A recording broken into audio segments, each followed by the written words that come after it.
Hello नमस्कार किसान भाइयों। जैसा कि आप जानते हैं मेरा नाम है पंकज मौर्य और मैं आपको खेती किसानी के वीडियो देता रहता हूं और तरह तरह की खेती किसानी के तरीके बताता रहता हूं। ऐसे खेती को करना चाहिए जिससे उत्पादन अच्छा मिले।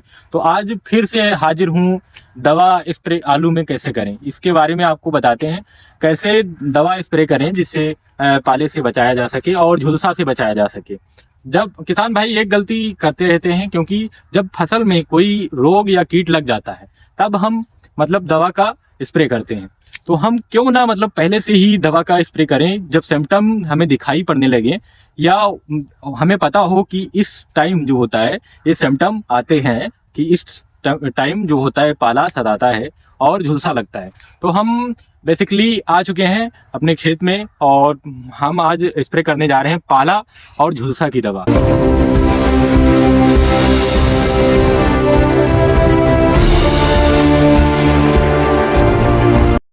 इस दवा हम किस प्रकार से खेत में स्प्रे करें, तो इसके बारे में आपको जानना होगा। हमारे फसल में इधर दिखाइएगा, हमारे फसल में बेसिकली वैसे कोई अभी रोग नहीं दिख रहा है, क्योंकि दवा एक ही सिम्टम हमें दिखा था और पाला का भी अभी असर नहीं दिख रहा है। लेकिन हमें क्योंकि दवा पहले ही डालनी है।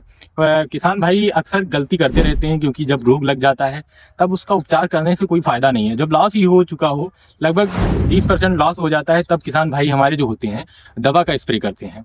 तो हमें क्यों ना पहले से ही दवा डाली जाए जिससे रोग कंट्रोल कर सकें हम।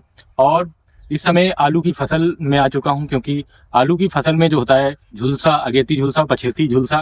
जो अगेती झुलसा होता है फाइटोप्थोरा इन्फेंटेंस एक कवक होता है जिसके कारण होता है, और इसमें पछेती झुलसा लगता है अल्टरनेरिया सोलेनाई जिसे कवक कहते हैं। तो दो प्रकार का झुलसा लगता है इसमें। तो उसके लिए हम आज दवा स्प्रे करने वाले हैं एंट्राकोल और मैनकोजेब, एंट्राकोल जिसे बोलते हैं। इसमें दो सिस्टम होते हैं, क्योंकि इसमें जिंक भी होती है जो पौधे को हरा भरा रखने में सक्षम होती है। तो हमारे दो काम हो जाते हैं एक ही दवा से, हमारा पौधा भी हरा भरा हो जाता है। जैसा कि अगले वीडियो में पहले बता चुका हूँ, क्योंकि पाले के लिए और भी कार्य कर सकते हैं।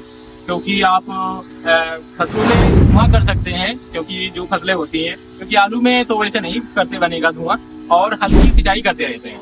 तो जो हल्की सिंचाई होती है जो खेत को गर्म रखती है और हमारी फसल जो होती है ग्रोथ अच्छी करती है। तो हम हल्की सिंचाई करते रहें समय समय पर।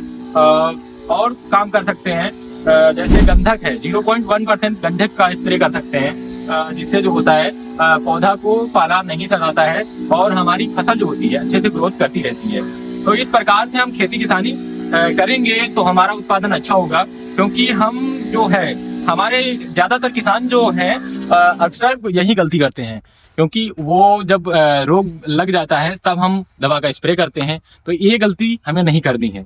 हमें दवा का ट्रीटमेंट पहले करना है, और जिससे हमारी फसल को कोई भी नुकसान ना हो। तो हम पाला से बचने के लिए एक तो धुआं कर सकते हैं फसलों में, और दूसरा काम हल्की हल्की सिंचाई हम करते रहते हैं, जिससे हमारे खेत की जो टेम्परेचर जो होता है उच्च रहता है और जिससे फसल का पैदावार अच्छी होती है।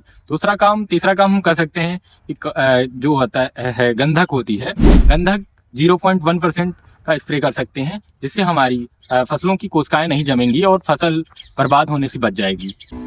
जब हमारे खेत में जब रोग लग चुका होता है तब हम दवा का स्प्रे करते हैं, यही सबसे बड़ी गलती करते हैं। क्योंकि जब रोग लग जाता है तो हमारी फसलों को नुकसान पहुंचा चुका होता है, तो हमारी दवा डालने से कोई असर नहीं पड़ता है और उतना दवा काम भी नहीं करती है।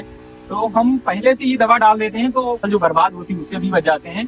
तो हम अगर रोग हम जानते हैं कि इस सीजन में आता है तो हम उस सीजन पर ही दवा का स्प्रे कर दें, जिससे रोग लगने ही ना पाए, हमारी फसल जो होती है रोग के प्रति प्रतिरोधी बन जाए। तो इस प्रकार से हमें दवा डालनी चाहिए। तो हम इसीलिए हमें लगता है कि अगेती झुलसा जो है इसका असर आ जाएगा, क्योंकि अगेती झुलसा का यही सीजन है लगने का। तो इस प्रकार से हम दवा आलू में स्प्रे कर रहे हैं। तो आलू के फसल में एक कार्य और करना है, वो कार्य कौन है? आपको पोटास जो होती है, पोटास की मात्रा जो है आलू में बहुत आवश्यक होती है, क्योंकि कंद वाली फसलों में पोटास जो होती है बहुत जरूरी होती है। अगर पोटास डालते हैं तो आपका कंद जो होता है बहुत अच्छे से ग्रोथ करता है और उसका जो साइज होता है बड़ा होता है। तो हमें पोटास जो है उसे डालते रहना है। और यूरिया हमारे भाई किसान भाई कुछ लोग या चाहते रहते हैं कि हमारी फसल की ग्रोथ बड़ी हो जाए, आलू ज्यादा बड़ा हो जाए, जिससे हमारा उत्पादन ज्यादा होगा। तो ये बिल्कुल गलत है, क्योंकि आपकी फसल जब बड़ी हो जाती है और उसे जब ग्रोथ ज्यादा हो जाती है तो आलू सही से नहीं बैठता है। आपका पौधा मोटा होना चाहिए, और जब पोटास डालते हैं तो पौधा मोटा होता है और ग्रोथ भी करता है, ऐसा नहीं है। और तो हम पोटास की सबसे ज्यादा मात्रा आलू में सही रहती है, क्योंकि पोटास कंद वाली फसलों के लिए बहुत आवश्यक होती है। तो ये कार्य किसान भाई जरूर करें। तो इस वीडियो में इतना ही, मिलते हैं किसान भाइयों नेक्स्ट वीडियो में। ऐसे ही वीडियो देखते रहिएगा और आपको खेती किसानी की जानकारी देते रहेंगे। तो आप वीडियो को पूरा देखिएगा और सही से ऐसे जानकारी पाते रहेंगे। तो हमारे चैनल को सब्सक्राइब करना ना भूलें, क्योंकि सब्सक्राइब करते हैं क्योंकि नोटिफिकेशन उसी से जाता है। जब सब्सक्राइब करेंगे आपके पास ये वीडियो पहुंचेगा, जिससे आपको जानकारी होगी, सही नॉलेज होगा। तो सही नॉलेज होगा तो सही तरीके से खेती करेंगे, उत्पादन भी अच्छा होगा। तो इस वीडियो को सब्सक्राइब कर लें और इस वीडियो को आगे भी शेयर कर दें, जिससे अन्य लोग भी इस खेती किसानी से जुड़ सकें और सही जानकारी पा सकें। मिलते हैं नेक्स्ट वीडियो में। जय हिंद, जय किसान, जय जवान। Thank you for watching.